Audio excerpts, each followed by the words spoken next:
Hello and welcome to new Monotype team. Today we're going to take a look at the fighting typing, and I was thinking this is very likely one of the worst types of this series. Why?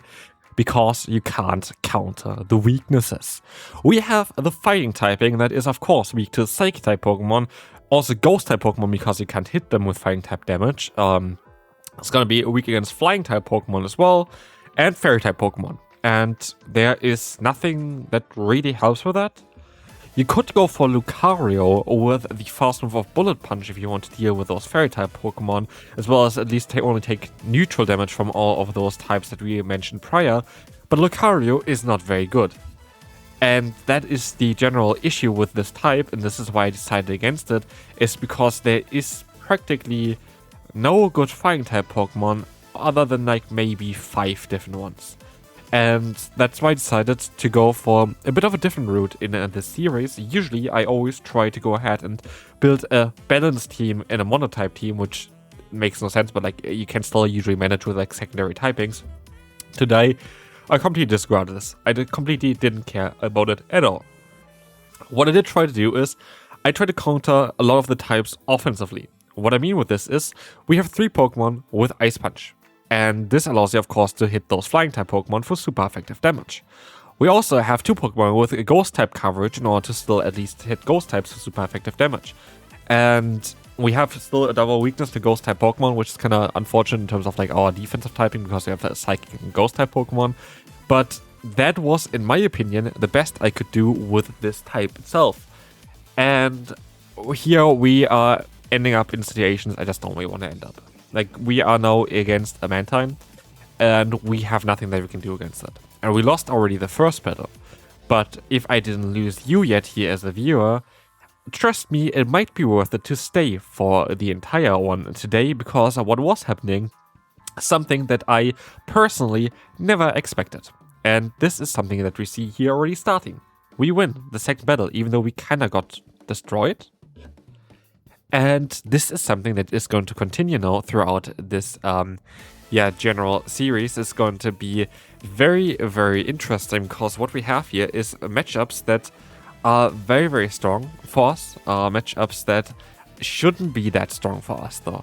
Basically, a lot of times we are going to end up in situations where we are losing against certain Pokemon, but as soon as they're going to go down, we are actually able to completely destroy the entire opponent's team. And yeah, for example, the opponent goes into Medicham. We have a bit of lag, which actually maybe benefits them quite a bit. We have to see. We are going to be able to, go ahead and go for another charge move though and get the shield. And this is going to be fine. This is going to allow us to get the KO. And in the back, there's going to be Celio. Guess what? Celio doesn't enjoy fighting against a fighter. And we win this battle. Next battle, we're going to have a Fearow in the lead, and that is shockingly not ideal for our team. But the good thing here actually is that we are going to be able to outspeed them, at least in the long run. But as we see here, they actually let the move go, which is really nice for us, because what we can do now is we can go into our Primeape and A, get a shield, and B, just ramp up our attack. And now we can just double shield, farm them down, and get out of here with a boosted Primeape with a bit of energy. I know that I'm going to be 1 shield down now, which is not ideal. But with a bit of an extra energy boost here, it's honestly not that bad either. Quagsire comes in, and I can just, do some damage. And that's exactly what we're going to do here. Primeape is going to be able to get them insanely low already. Try to catch the move, which works out beautifully as well in our Medicham. As now the Aqua Tail comes through, we can still take 2 hits there as well. And the Ice Punch is going to be a CMP tie. That's okay by me. If they knock me out, I get farm on my other Pokemon. They don't knock me out, I get very likely the KO against the opponent's Quagsire now. And we see what they have in the back. It's going to be the Sandslash, a Pokemon that I see actually quite often recently. It's a Pokemon that definitely gets a bit more usage with the recent update to Drayrun. And goodbye Sandslash. That is it. This is it for Fearow. Sandslash goes down, and counter again is just showcasing why it's so strong. It's kind of mad to think that Counter was nerfed and still is actually really solid, but it's only really solid on 1 Pokemon, to be fair now. Counter was so good on every Pokemon when it generated a bit more energy compared to what it does currently. But as we see here now, we're going to have the Stunfisk against us. This is kind of our best possible matchup, I would say. I mean, at the end of the day then as well though, we are not going to do as much damage here with this Ice Punch. It would be better actually for me now thinking about it to swap out maybe into Primeape and go for the Ice Punch on the Primeape, because it's just going to be able to do a little bit more. But I just put them into farm down range, and in comes the Fearow, and I'm okay with that because I'm gonna get 2 shields here and put them maybe even into range for just 1 Ice Punch of my Medicham, I have to see. Okay, they're just gonna go for the full farm down. That's alright for us, because we still have 2 shields left, and I have Medicham with a bit of energy. So I can just shield twice, and hopefully get rid of Fearow. Drill Peck comes through, I have lag, that's not ideal. And now it depends on if they're gonna swap out or not, and that's something that I don't want to risk. And this is why I let the move go, because I know with the shield I can counter them down. I know I have to shield here, but I don't have to worry about them trying to catch a move. And this is the thing, if they caught the move there, the game would have been over immediately. Now with Celio coming in, I maybe still have a chance? I don't know. Rachus comes through, not doing enough damage. I think they're gonna get to the surf in time. They try to catch the move that did not work, and with that we win. And so all of a sudden we lost the first one, but we won the next 4 in a row, and the team is insanely fast at beating those opponents as well. And this is the thing that I wanted to say here. This team was on paper not ideal at all. This was a team that I was thinking is going to be ending up very, very low, because there are a lot of flying type Pokemon currently, there are a lot of fairy type Pokemon currently, but actually when you play the team, it just overpowers opponents. And this is kind of funny, because you wouldn't really expect it. Like, you wouldn't really expect that this would be a good team. It's so unbalanced. It's the most unbalanced team that I've played so far in the season, or like in the season as well, but also for the series here, generally for the Monotype series. But it somehow works. And now we're going to have an extreme case here with the Shadow Malamar against us, where I am going to let the move go, because I think that maybe our Annihilate is going to be able to overpower the opponent again. As we can counter down the Malamar before they reach another charge move, I have now energy advantage, and in the back is going to be a jump loft. Okay, that's not going to be ideal. I can go for the Ice Punch at least, but I am most likely in a position where I just don't really want to play this out. I can catch the move though, and this is changing so many things for this specific matchup, because now all of a sudden I am going to be able to just go for the Rage Fist, boost my own attack up, and put them into farm down range for counter. And I do think I should be in a position where I might be able to just still win the battle. Let's see here, energy balls coming in. We have the full farm down. Perfect. In the back is going to be the Ninetales. They forfeit, and we win this battle. And so we are 5-1. And in the back is here, the next opponent is going to have the Marowak, which is a matchup that Medicham actually kind of enjoys. 2 Ice Punches should be enough with the Shadow bonus on the opponent. This is easily going to be enough. And so I'm just going to be able to play it out. I do think they might get to 2 back-to-back here. So I didn't want to risk this. Okay, I'm just going to go for an extra fast move anyway. And now I should be able to win every shield scenario, but they're going to use a shield here, which I think is alright, because I take the shield advantage for my backline. That's something that happens quite often. I just do, and I just get the energy on my Annihilate. I have to shield here now, but energy advantage on Annihilate is just crazy with counter, because you can just boost your own attack up. And in the back is going to be Steelix. Like, look at this now. Steelix is not going to enjoy any of this. We're going to have the Rachus coming through, boosted attack, and look at the counter damage of our Annihilate. But I'm just going to use a shield, because I know I'm going to get debuffed here, and I know maybe it would have been ideal to keep the shield for Primeape. But I have now energy advantage. I have a Fortress in the back, which is really good, because it's going to be also the Bug Bite Fortress. I get even the damage onto them. Look at the damage they have now on the Fortress itself. I know there's no way that they're going to knock me out here. I'm going to take any kind of hit, and we can farm them down with the Primeape, and all of a sudden it is, well, 6-1. 3 more games to go, and we have a very hard counter here. Seeking is running Peck. That's all that you kind of need to know, because that's all making it a little bit more awkward, as it's doing some super effective damage against our entire team. But what we have here as well is a lot of damage coming through from this Pokemon, and now the option to outspeed them, and they catch the move onto the Altaria.